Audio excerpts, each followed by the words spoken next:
মসজিদের ভিতরে চেয়ারে বসে নামাজ পড়া যাবে কিনা? একদম যাবে না, একদম। অসুস্থ হলে তার জন্য জামাত না। যে ব্যক্তি অসুস্থ তাকে জামাতে নামাজ পড়া লাগবে না।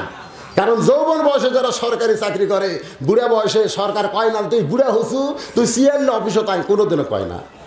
তুই বসে থেকে বেতন খা, মরা পর্যন্ত তো পেনশন দেওয়া হবে রে। যে যৌবন সরকারকে দিলে সরকার তাকে মরা পর্যন্ত পেনশন দেয়।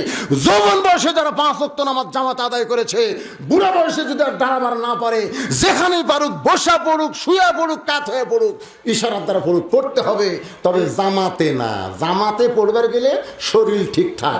নামাজ পড়াও যেরকম ফরজ, নামাজের দাঁড়ানো সেরকম ফরজ। যেরকম কথা ঠিক কিনা? চেয়ার চলবে না, খবরদার। কোনো মসজিদে চেয়ার ঢুকবে না। চেয়ার যদি ঢোকে, কেউ যদি চেয়ার বার করে ভাঙ্গা পারেন, অন্তত একটা হজের সব পাবেন আপনি। চেয়ার গুঁড়া করা লাগবে, থোয়া তো দূরের কথা। কিসের গন্ডগোল? লা ইউকাল্লিফুল্লাহু নাফসান ইল্লা উসআহা। আল্লাহ কোরআনে বলেছেন তোমার কষ্ট হবে, এমন কিছু আমি আল্লাহ তোমাকে চাপাই দেই নাই। তুমি বুড়া মানুষ, তুমি সারাদিন বাজার করে পারো, তুমি চা খাবার দা হাত পের দা চা খাবার পারো, তুমি 10 ব্যাগ নিয়ে তুমি বাড়িতে আসবার পারো। আর চেয়ার মসজিদে গেলে তোমাকে বসা লাগে, তুমি ইয়ার কি মারতেছে? তোমাকে সাইন করে মসজিদে টানছে না হেঁটে হেঁটে আসছে? ও তুমি হেঁটে হেঁটে আসা পারো, আর খাড়া হওয়ার পারো না, বসে যাও। এলে সব ইয়ের কি মারা, এলে ইয়ের কি। আজ থেকে বাংলাদেশে 5 বছর আগে কোনো মসজিদে চেয়ার ছিল না। এখন চেয়ার ঢোকা শুরু হচ্ছে, কিছুদিন পরে দেখবেন আর খাড়া হওয়ার জায়গা নেই, চেয়ার দিয়ে ভরে গেছে। খবরদার, এটা একটা প্রশ্রয় দিয়ে না ভাই, জানে এ প্রশ্রয় দিবেন না। চেয়ারে চলবে না। কুমু লিল্লাহি কানিতিন। কুম মানে দাঁড়াও, লিল্লাহি মানে আল্লাহর জন্য, কানিতিন আনুগত্য নিয়ে দাঁড়াও। আর যদি চেয়ার আপনার লাগে, আপনি তাহলে বাড়িতে পড়বেন, জামাতে পড়বেন। এসে জামাত পড়া যেরকম ওয়াজিব, জামাত সোজা করাও সেরকম ওয়াজিব। তাহলে জামাত যখন কাতার যখন সোজা করবেন, নিয়ম হলো পায়ের গোড়ালির সঙ্গে গোড়ালি মিল করা লাগবে। আগালি মিল করলে হবে না, গোড়ালির সাথে গোড়ালি ঠেকায় মিল করতে হবে। আপনি যে চেয়ারে বসছে তার গোড়ালি কোথায়? তো তাহলে আপনি কিভাবে গোড়ালি ঠেকাবেন? তাহলে ওর জন্য তো একটা জায়গা ফাঁকা থাকলো, সামনে কাতার ফাঁকা তুই পিছনে কাতার যতই পুরা করেন জামাত মাকরু হবে। এই জন্য যদি কেউ চেয়ারে বসে নামাজ পড়বারই চায়, তাহলে আপনারা জায়গা দেবেন ভিতরে না বারান্দায়।